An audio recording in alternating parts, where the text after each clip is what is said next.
comprends votre point de vue, Monsieur le Ministre, mais pour autant, si vous parlez d'humanitaire, ces images ont choqué le monde entier de voir des milliers de jeunes Marocains tout d'un coup filer vers Ceuta, plus de 8000 en une semaine, et l'Espagne qui dit mais qu'est-ce qui se passe? Ça a été jamais comme ça. Avant, le Maroc retenait ces jeunes ressortissants et là ne les retient plus, et ce sont des drames humains épouvantables. Je vous entends et j'aimerais, loin de toute émotion, loin de toute démagogie, rappeler quelques faits. Le Maroc n'est pas censé protéger, n'a pas l'obligation de protéger les frontières de pays autres que le sien. Le Maroc n'a pas l'obligation, n'a pas la vocation d'être le gendarme de l'Europe ni son concierge.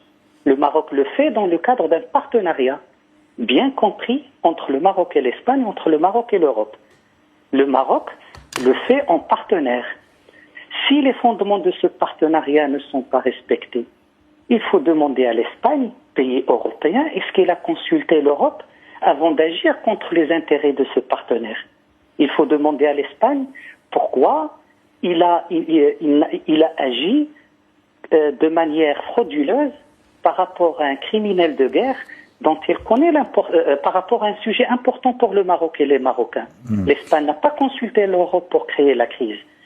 Ça, c'est le premier fait. Le Maroc, comme je l'ai dit, n'a pas d'obligation. Le Maroc le fait en partenaire. Mais le partenariat n'est pas à sens unique. Le partenariat n'est pas à la carte. Si l'Europe, partenaire du Maroc, considère que la lutte contre la migration est sa priorité, ce partenaire qui est le Maroc a également ses priorités.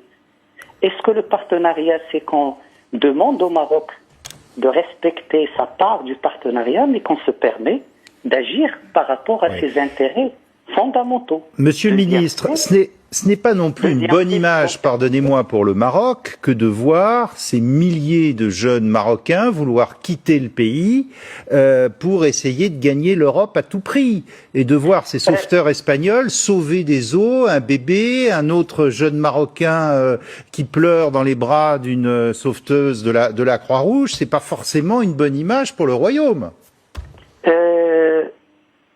C'est une volonté. La crise migratoire, on en a eu de manière cyclique.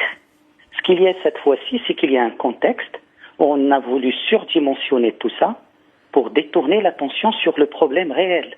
Le problème est d'abord bilatéral entre le Maroc et l'Espagne. Vouloir impliquer l'Europe, vouloir européaniser le problème à travers la question migratoire, c'est détourner l'attention. La crise est bilatérale entre le Maroc et l'Espagne. Et sur la question migratoire, le registre du Maroc est bien connu. Je vous donne 4 chiffres. Le Maroc a avorté 14 000 tentatives de migration clandestine en 3 ans. Le Maroc a démantelé plus de 8 000 cellules de trafic d'êtres humains. Le Maroc a avorté 80 tentatives d'assaut sur la ville de Ceuta. Le Maroc a échangé avec l'Espagne plus de 9 000 informations sur la migration clandestine. L'Europe ne s'est jamais souciée de son flanc ouest. C'est pas parce que ce flanc n'est pas utilisé par les mafias de trafic d'êtres humains.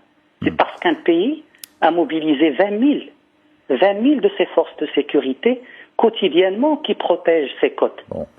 Monsieur le ministre, pas par obligation. On oublie les trains qui arrivent à l'heure pendant des années. Bon. Le Maroc a rempli son obligation en partenaire, pas en contrepartie financière comme je l'entends.